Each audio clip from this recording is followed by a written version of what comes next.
Assalomu alaykum va rahmatullohi va barakatuh. Hurmatli ustozlar va qarindoshlar. Bugungi tafsir darsimiz Baqara surasi 127-oyatdan 135-oyatgacha. A'udhu billahi minash shaytonir rojim. Bismillahir rohmanir rohim.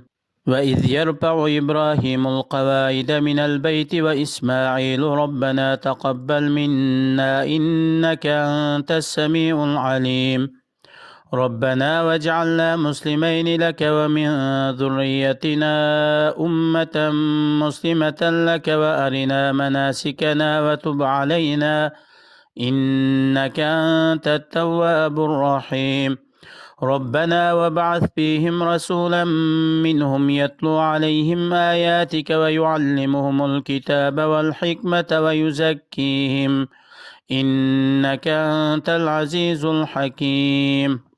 Yuqorida o'qilgan oyatlarning qisqacha tarjimasi.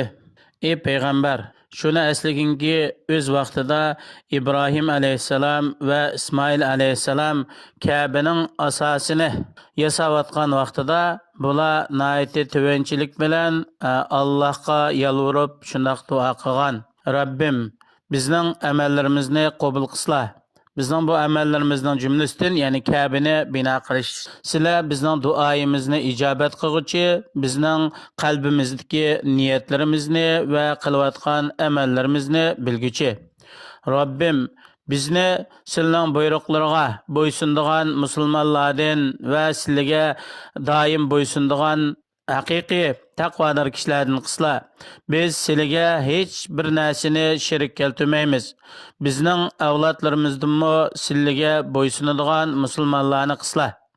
Bizga bizningki haj ibodatimizni bildirsizlar. Ya'ni hajni qanday qilish to'g'risida.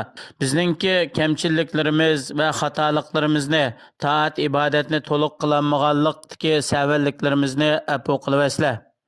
Ey Robbimiz, sizlar bandalardan tövbe qilgan kishilarningki tövbesini qabul qilguchi va ularga nihoyat mehribon, shafqatlik. Robbimiz ularning orasida, ya'ni Ismoil alayhisalomningki avlodlarining orasidan elchilarni avaslar. U elchi ularga sizlar nozil qilgan oyatlarni tilovat qilib berdi. Ularga Qur'on va sunnatni o'rgatadi. Ularni shirkdan va razillikdan poklaydi.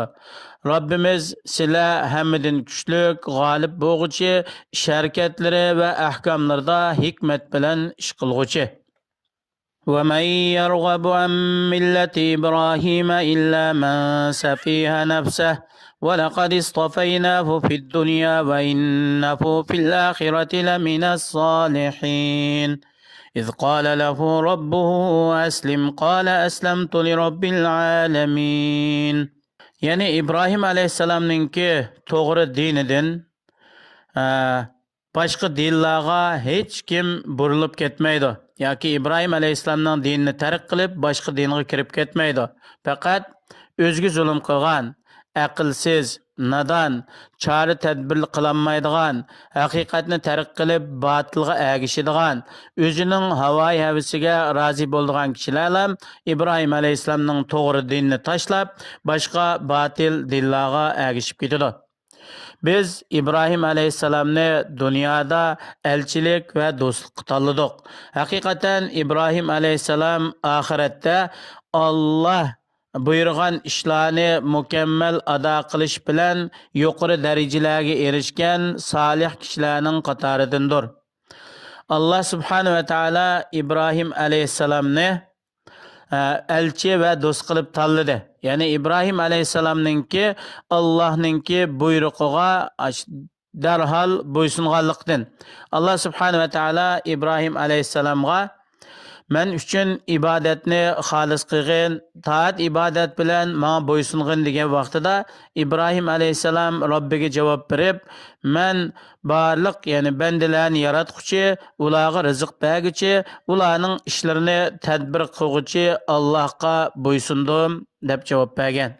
ووصى بها إبراهيم بنيه ويعقوب يا بني إن الله اصطفى لكم الدين فلا تموتن إلا وأنتم مسلمون أم كنتم شهداء إذ حضر يعقوب الموت إذ قال لبنيه ما تعبدون من بعدي قالوا نعبد إلهك وإله آبائك إبراهيم وإسماعيل وإسحاق إلها واحدا ونحن له مسلمون.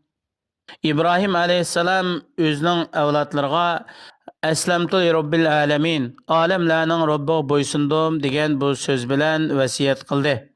Va bu söz bilan Yaqub alayhissalommu özünün avlatlarına vasiyat qildi. Bu ikkilan özünün avlatlarini chaqirib shundoq dedi. Haqiqatan Allah subhanahu va taolo sizlarga islom dinini tanladi. Sizlar hayot bo'lgan muddatda, ya'ni o'lim kelganga qadar islom dinini mustahkam tutinglar. Va sizlar ichki tashqi tarafdan qalbinglardan va amaliyatinglardan Allohga bo'ysunuvchilardan bo'linglar deb vasiyat qildi.